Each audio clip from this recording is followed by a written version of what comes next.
ministère togolais des Affaires étrangères, Robert Doucet, lors de son allocution à la 78e Assemblée générale de l'ONU, a annoncé que son pays s'oppose à la guerre, quelles que soient ses raisons. Une déclaration qui se démarque de la position de la CEDEAO, qui n'exclut pas l'éventuel d'une intervention militaire pour établir l'ordre constitutionnel au Niger. Le chef de la diplomatie togolaise a assuré que son pays a toujours été un pays de médiation qui favorise le dialogue, la négociation et l'entente entre les peuples et les gouvernements. C'est la première fois que le Togo affiche aussi clairement sa position contre toute intervention militaire étrangère dans un pays de la région.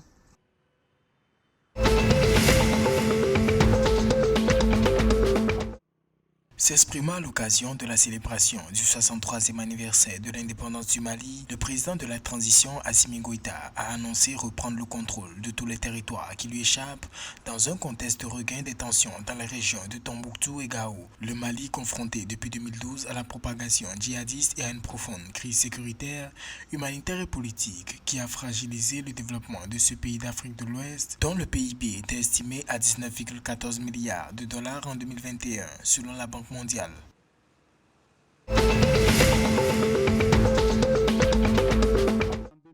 Avec un flux de 1 393 093 passagers enregistrés au premier trimestre 2023, le trafic aérien à l'aéroport international Blaise Diagne du Sénégal est en hausse de 18%, une annonce faite par l'Agence nationale de l'aviation civile et de la météorologie. Le fait marquant est que pour la première fois depuis la crise sanitaire, toutes les activités de transport aérien ont retrouvé leur niveau d'avant Covid-19.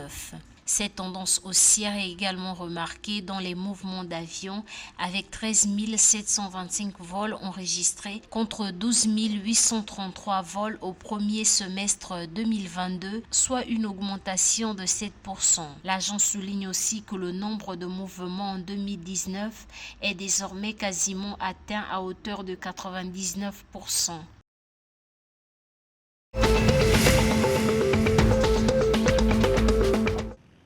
Au Bénin, la ville de Sémekpodji, dont le sud a été samedi 23 septembre 2023, le théâtre d'un grave incendie après l'explosion d'un dépôt de carburant clandestin. Au moins 34 personnes ont été tuées. L'incendie se serait déclenché lors du déchargement des bouteilles d'essence. Le procureur a annoncé l'ouverture d'une enquête complète sur les circonstances entourant cet incendie tragique. 20 personnes ont en outre été blessées, certaines grièvement et admises à l'hôpital, annonce le ministre de l'Intérieur Alassane Seydou dans un nouveau bilan.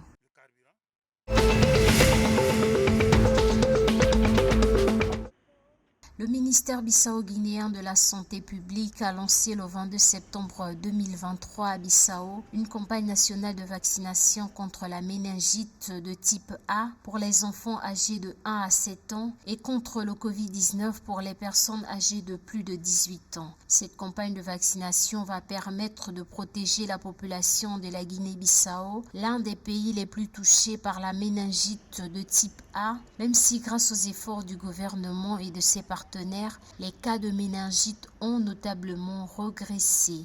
La campagne nationale de vaccination durera une semaine, précise le ministère.